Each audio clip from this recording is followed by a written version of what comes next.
Okay. Hi, Year 10 parents and carers. My name is Miss Adolphus. Actually, I'm just going to slightly move myself. Um, Welcome to our welcome evening for Year 10.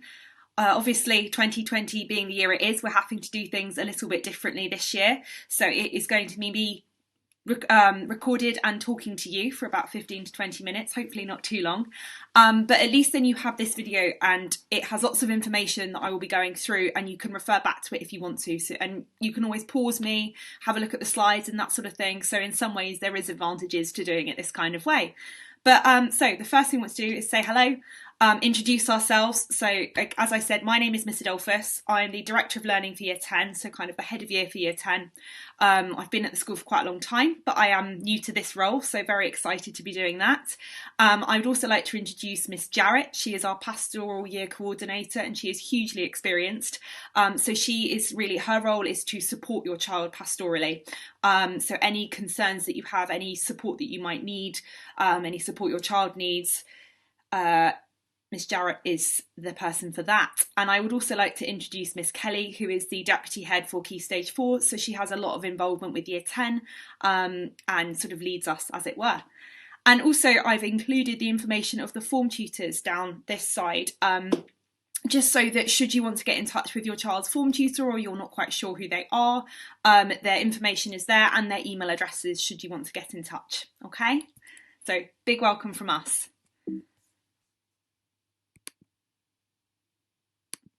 Okay, I thought I would start by just giving you a little bit of information about how school has changed for your child since coming back in September, because it is not normal for them, but we are trying to keep things as normal as possible. So, as you know, Year 10 students and Year 11 students, along with Year 12 and 13, are arriving at 9:05 every day, and they go straight to period 1. So we don't have that registration tutor time in the morning at the moment. They go straight to period 1.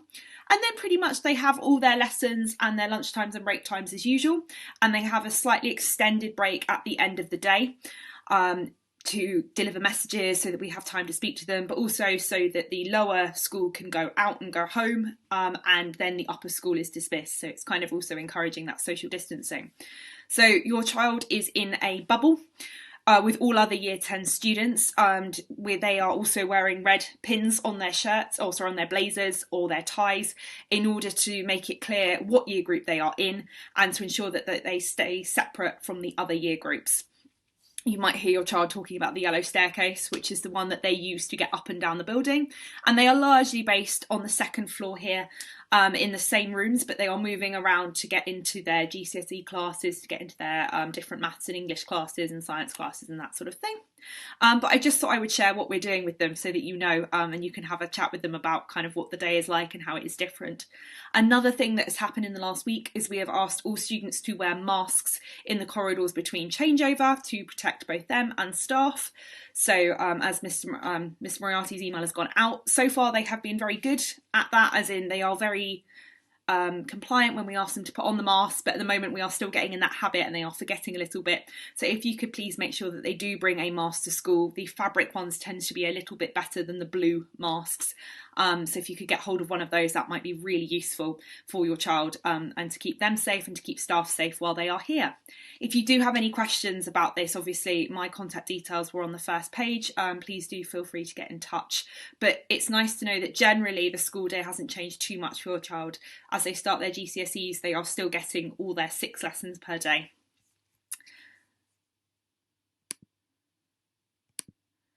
Right, another sort of notice from us at the school is we are now a cashless school, so the school is no longer accepting cash to pay for different things. So that might be, and I've put it at the bottom, uniform, lunches, textbooks, GCSE revision guides. Now they are starting that. I know there have been a few teething problems with Wise Pay because it is something you were given in Year 7, and obviously a lot of families have lost their login details or aren't quite sure, and that is totally understandable. There has been a bit of a hiccup with trying to organise kind of a straight login to go home, but now what we've been doing at the end of every day is collecting students to go to collecting students to go to see Mr. Bakioki at the end of the day, where he is able to print them a login letter and sort it out with them. You can also, so I just wanted to flag that, yes, so hopefully you all know this, but if you go to the school website, the WisePay icon is on the right, and if you click on that, you then come to our school store, which is where you can top up for your child's lunches or buy their uniform, ties, and also there is the possibility to buy textbooks and that kind of thing as well, and some GCSE revision guides. Your username should be the email address that you use when your child joined the school. And if there is a link that says, I've forgotten my password, so if you might be able to also solve some problems that way by clicking that link and getting your password reset on that email address. But if you don't know the email address with which you signed up in year 7, then your child will probably have to pop and see Lee. But we are doing that most days at the end of the day. I'm standing in the corridor and inviting students to come and sort that out. Okay, so that's just a quick note on that. So, GCSEs, the big thing that your child is starting this year. So, what GCSEs will feel like for a child and parent. Lots of highs and lots of lows potentially. Hopefully not too many lows. And I like to think it more as challenges and then students overcoming those challenges across the 2 years. Okay, things will be more difficult than they're used to. They will find that they excel in some subjects and find some subjects harder, and this might change throughout their 2-year courses, and that is totally normal. And I imagine by the end of year 11, your child will have grown up a huge amount, just because of the GCSEs process is quite a maturing process. That process of learning a syllabus and then sitting public exams at the end and being held to account for those exams is quite a maturing process. And yes, they will grow up a lot during this time, which is lovely for us to watch and also probably enjoyable as a parent as well, we hope.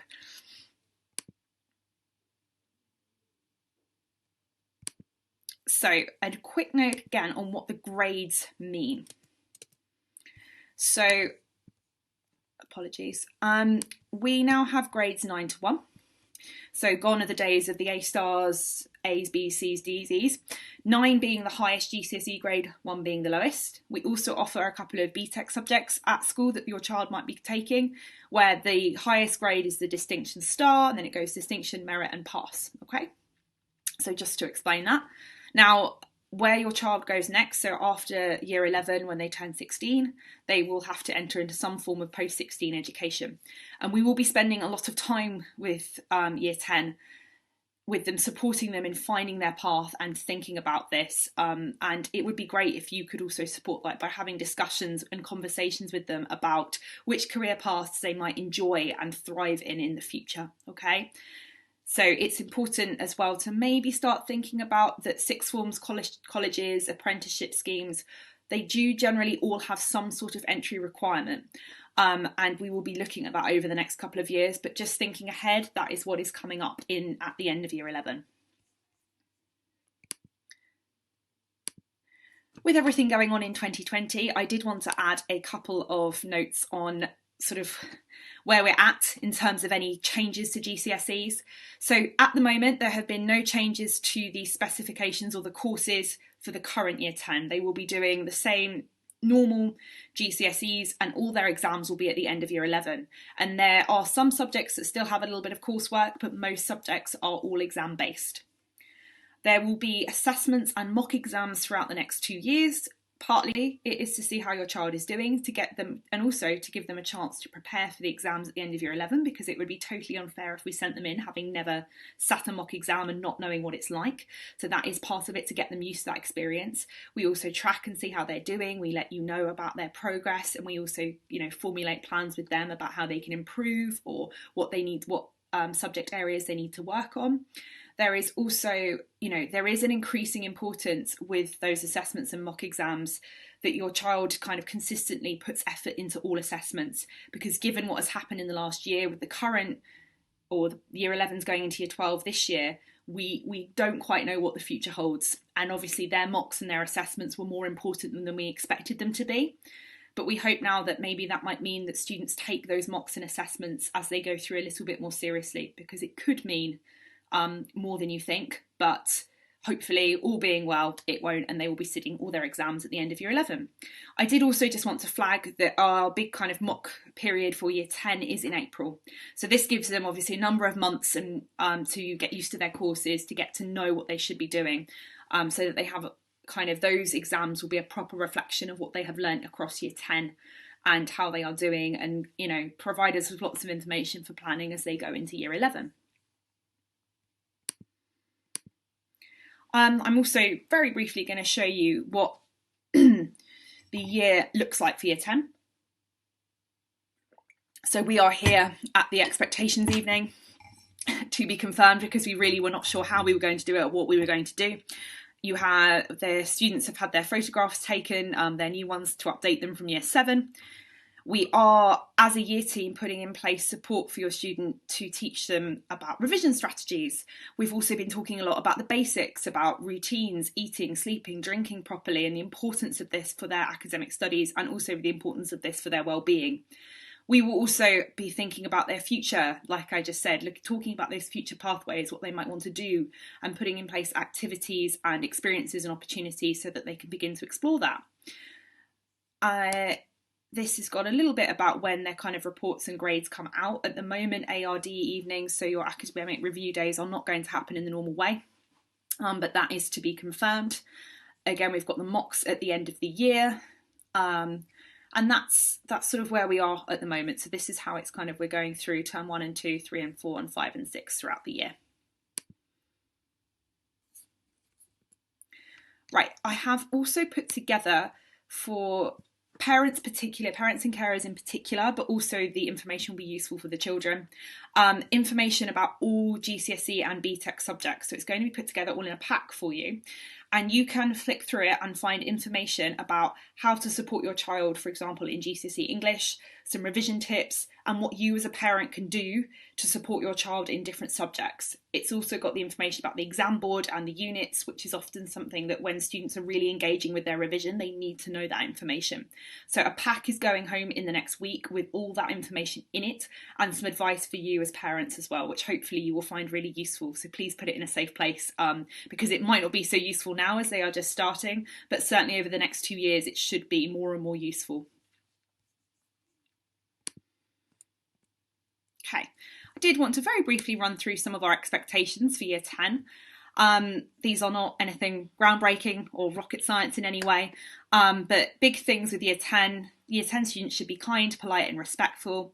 We expect them to engage with their own learning and support the learning of others, and that means by their behaviour in the classroom, that means by their work ethic, what they're putting in their exercise books, their homework, what they're doing at school. Year 10 students should complete homework on time and to the best of their ability, and it's here, parents and carers, where we would really appreciate your support.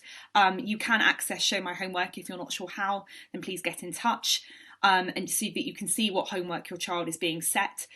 You can also just ask them about what they're doing, and that is really, really helpful to make sure that they are engaging with their homework and getting it done.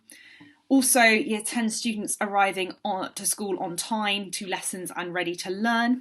This is really important, another area where parents are really crucial in getting your teenagers out the door. We know it can be difficult sometimes, but if your child, for example, is late for 10 minutes late every day for a week, so 5 days, that means they will have lived 50 minutes, which is an entire lesson in our school day, okay? So even those little incremental 5 minutes, 10 minutes late, it all adds up over time to lost lesson time and lost learning for your child, okay? There's statistics like if attendance goes below 80%, then your child is more likely to not achieve their best, and perhaps even achieve up to 2 grades below their target grade if their attendance is 80% or lower, okay? Another thing to just very quickly add is please, a plea from the year team, if possible, if you can make any appointments after school, or if possible at weekends as well, then that is really helpful to ensure that your child accesses all their learning and doesn't miss anything. Because with all their different subjects, if they miss one lesson or a double lesson, it can really impact them, and they can feel like they are definitely falling behind. And the final thing, the academic expectation, is we hope that your child strives to meet or exceed their target grades, and that means that every child is doing the best for them, and that looks like completely different things for different children, but we really hope that they are trying their best to be the best they can be. Again, this is what we ask, but how are we supporting your child? So what support have we put in place? So the Year 10 team, myself, Miss Jarrett, Miss Kelly, we have a very open door culture. Really nicely, we are in the atrium off the main sort of cafeteria area, which means that during the day your child can pop in and see us if they need to. Most of the time somebody is in the office, so during break times and lunch times they are able to pop in and speak to us, and we really welcome that. We really want them to communicate with us about what they're finding difficult and things that we can help them with. Another huge support we have obviously is that our Miss Jarrett, our pastoral year coordinator. I've mentioned her already, but she is a huge resource in terms of supporting your child, making sure that their health, their well-being is all on track, and also supporting them and getting them into their learning as much as possible. We're going to focus a lot this year on supporting students and their mental health and well-being, talking about that in form times, talking about strategies to cope with things and coping with stress and anxiety, because alongside everything going on in the world, GCSEs are normally quite a stressful time for students, so we'll be supporting them with that as well. Looking at the potential for academic and personal interventions, different ways of supporting different groups of children depending on what they might be struggling with, bit of mentoring, that kind of thing.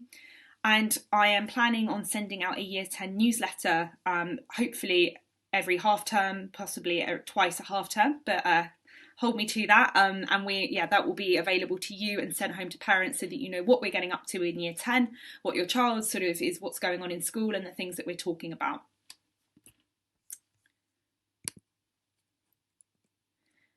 And then very quickly, what you can do to support your child. So one of the key things as parents and carers is supporting your child and getting those basics right. And that's what we've been talking about a lot in the last couple of weeks.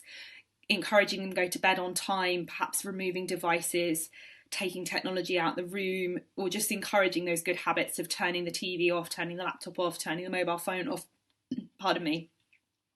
Supporting your child with eating and drinking, and getting regular exercise as well if possible.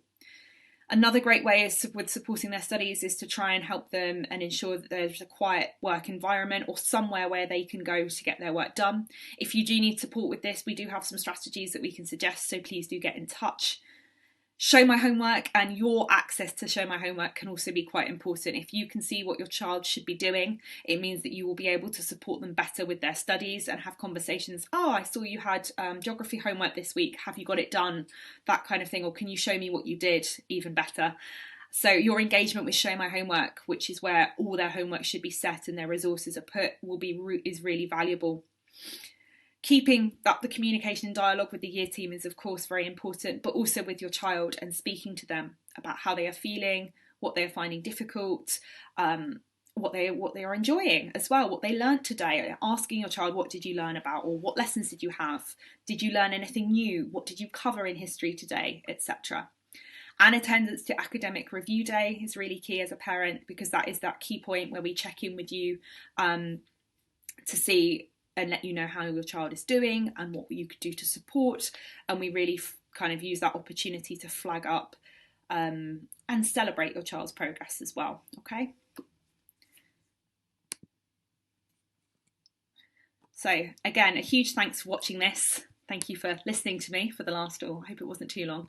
And thank you for your ongoing support of Year 10. And please do, again, these are our contact details again. Please get in touch if you do have any particular questions about GCSEs or Year 10. That pack is coming out within the next week, so that should answer quite a few questions as well. So Miss Adolphus signing off here. Take care. Lovely to meet you, I suppose, but look forward to potentially meeting you in person in the future. Bye now.